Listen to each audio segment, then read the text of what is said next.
A anemia falciforme é uma condição hematológica genética caracterizada por uma herança mendeliana autossômica recessiva, relacionada a um alelo variante da hemoglobina, denominado HBS.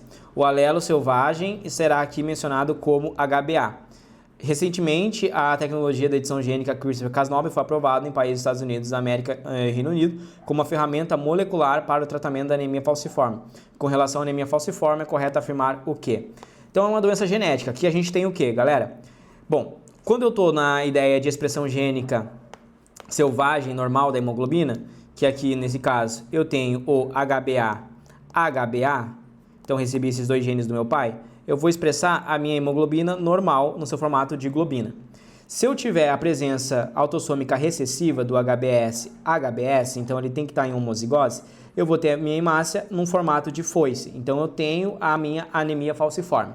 Se eu for um híbrido HBS, eu vou ser um organismo que tem uma proteína hemoglobina normal. Algumas outras podem apresentar mutação, mas nesse caso, a maioria das minhas proteínas serão normais. E quando tiver alguma que tem mutação, rapidamente meu corpo se desfaz dela, ficando apenas com as normais. É uma habilidade que o meu corpo tem. Nesse caso, eu não sou um indivíduo que tem ali anemia falciforme. Eu sou um indivíduo que tem um traço falcêmico.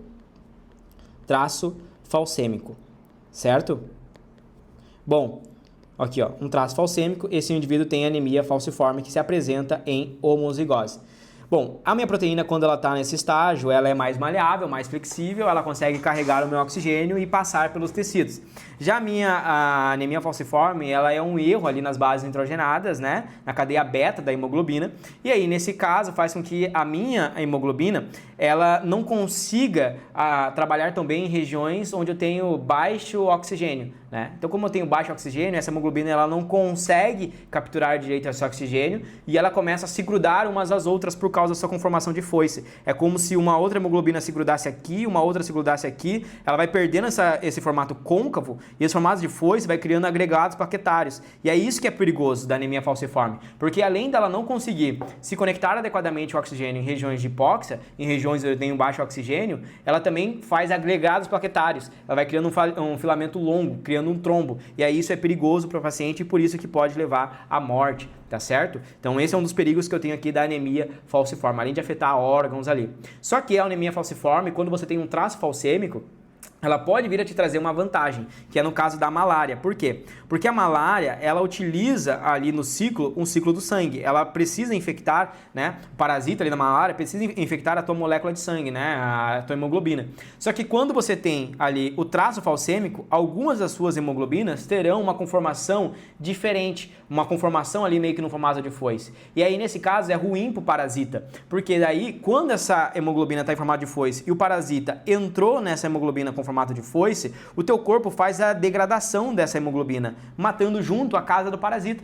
E aí o parasita não consegue ter o seu ciclo completo, ele não consegue se desenvolver tão bem. E é por isso que quem tem traço falcêmico teria meio que uma proteção assim contra a infecção com a malária. Além disso, a anemia falciforme, historicamente, ela é maior, né? Então, o índice dela, ela é maior em regiões da África, né? E principalmente ali em pessoas negras, tá certo? Nesse caso, ter o traço falcêmico é ser portador do traço, né? E aí, como não é sexual, não é carregado nem no X e nem no Y, né? Então aí é autossômico. Então nós temos autossômico dominante, recessivo ou ali quando tem só o traço, então por exemplo Rzão ou Rzinho, tá certo? É assim que a gente caracteriza. Rzão, Rzinho ou Rzinho. Somente indivíduos Rzinho terão ali a anemia falciforme. Beleza? Esse daqui só tem o traço falcêmico. O que a questão está dizendo para a gente aqui, tá? Está falando que a CRISPR foi aprovada num quesito de tratamento. E aí tem formas que a gente pode fazer. A CRISPR, ela pode tratar, claro, fazendo um processo de edição genética, né? Então, mudando ali o erro que eu tenho na expressão da proteína da hemoglobina. Só que tem uma outra pesquisa que a gente comentou até mesmo em aula, que a técnica foi utilizada para fazer a ativação da hemoglobina fetal. E aí, quando eu ativo a hemoglobina fetal substitui a hemoglobina defeituosa. E a hemoglobina fetal, inclusive, tem até uma maior afinidade para o oxigênio, ou seja, ela é até mais eficiente do que a hemoglobina adulta. Então, uma outra forma que pode ser utilizada a técnica técnica de CRISPR. Então, um ponto interessante do teu corpo que você precisa entender é o seguinte: quando eu tenho uma hemoglobina defeituosa e eu tenho uma hemoglobina normal, o teu corpo vai degradar a defeituosa e vai ficar com a normal, e você passa a produzir cada vez mais normal. Por isso que na terapia gênica a gente vai lá e induz a produção de hemoglobinas normais e elas substituem as hemoglobinas defeituosas. Entendeu? Por quê? Porque o teu corpo já tem esse mecanismo próprio, ele consegue identificar. O problema é quando ele só está produzindo defeituosa e ele não consegue fazer cópias de células normais. Agora, se ele tem ali uma informação para produzir célula normal, ele vai conseguir. Então, eu consigo fazer terapia gênica com célula-tronco? Consigo. Consigo ir lá fazer uma modificação genética, mudar ali a produção, inserir de novo isso na tua medula óssea vermelha. Tua medula óssea vermelha começa a produzir hemoglobinas normais e você está curado da anemia falciforme. Porque a partir de então, aquela célula, o teu corpo vai ter uma informação de como produzir a hemoglobina corretamente e ele passa a destruir as defeituosas, tá? Também é uma das formas que pode ter para fazer tratamento ali da anemia falciforme. Letra A. O que a questão vai dizer? Com relação à anemia falciforme, é correto afirmar o quê? As moléculas de HBS, em situações de hipóxia, tendem a agregar e polimerizar, levando a alteração na conformação das hemácias, o que lhes dá aspecto característico de foice. Exatamente. O que acontece é, essa minha hemoglobina, quando ela vai em regiões onde eu tenho baixo oxigênio, ou seja, hipóxia, ela começa a mudar a sua conformação, perdendo a formação de globina e concavidade, e uma começa a grudar na outra. Polimerizar é formar um polímero, é várias moléculas de hemoglobina conectadas na outra. Isso é perigoso, por quê? Porque vai fazendo um trombo, né? Meio que vai fechando ali, vai criando um agregado plaquetário. E é isso que é o perigo da anemia falciforme que a gente vai tendo ali, tá certo? E isso acontece principalmente em regiões de hipóxia, tá certo? E aí é que vem a característica de foice. A foice que é feita na molécula é porque ela não está tendo ali, né, a conexão com o oxigênio. Ela está em regiões de hipóxia, ela vai começando a mudar a sua conformação, tá? Bom, essa aqui está interessante, mas vamos analisar as outras. A prole de um indivíduo homozigoto para o alelo variante HBS será composta invariavelmente tanto por indivíduos fenotipicamente afetados pela anemia falciforme, como por indivíduos não portadores. Isso é impossível. Olha só, é só eu fazer o cruzamento genético. Se eu fazer o cruzamento genético e eu tenho um indivíduo ali, digamos assim, ó, HBS, tá? Esse é o indivíduo 1, ok? E ele vai fazer um cruzamento, primeira coisa, depende do outro progenitor. Depende se o outro progenitor, por exemplo, vai ser sem traço falcêmico, como por exemplo HBA. Nesse caso, toda a prole será HBS. Então, todos terão traços falcêmicos, não vai ter nenhum que não vai ter traço falcêmico. Se eu tiver ali o outro progenitor em que ele tem uma informação genética, em que ele é, olha só, HBS, HBA, então eu terei indivíduos que são HBS, ou seja, possuem anemia falciforme, mas terei indivíduos que são HBS, indivíduos que têm apenas o traço falcêmico, mas não expressam a anemia falciforme, tá? Beleza? Então aqui diz o seguinte, ó, tanto por indivíduos fenotipicamente afetados, tá? Pela anemia falciforme, como por indivíduos não portadores.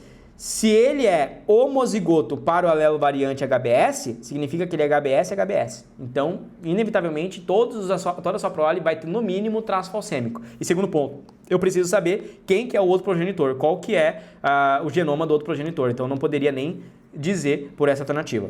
Letra C. A presença do traço falcêmico traz uma vantagem adaptativa ao seu portador, pois permite uma maior fluidez do sangue em situações de baixa tensão de oxigênio. Errado, tá? O que traz maior fluidez no sangue é o formato de globina.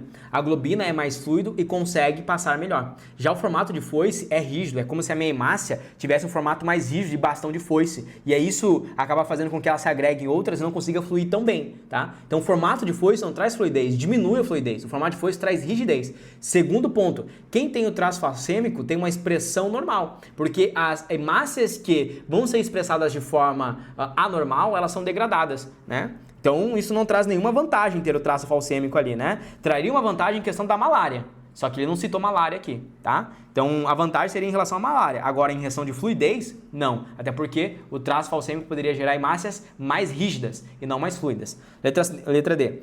Todos os filhos biologicamente do sexo masculino de um indivíduo biologicamente, não importa se é masculino ou feminino, porque primeiramente é uma doença autossômica, não sexual. Então não importa se é X ou Y, autossômico é igual para todos os sexos, né? Então cuidado. Indivíduo biologicamente do sexo masculino e portador do variante HBS apresentará um fenótipo característico. Preciso saber do outro progenitor. Então não adianta eu saber que um tem lá o HBS e o outro, qual que é o gene do outro para eu saber e fazer o cruzamento, tá? Ali na primeira lei de Mendel, primeiramente, né? Letra E. A anemia falciforme, apesar de ser extremamente comum até o final dos anos 80, está nos dias atuais praticamente erradicados do Brasil? Claro que não, né?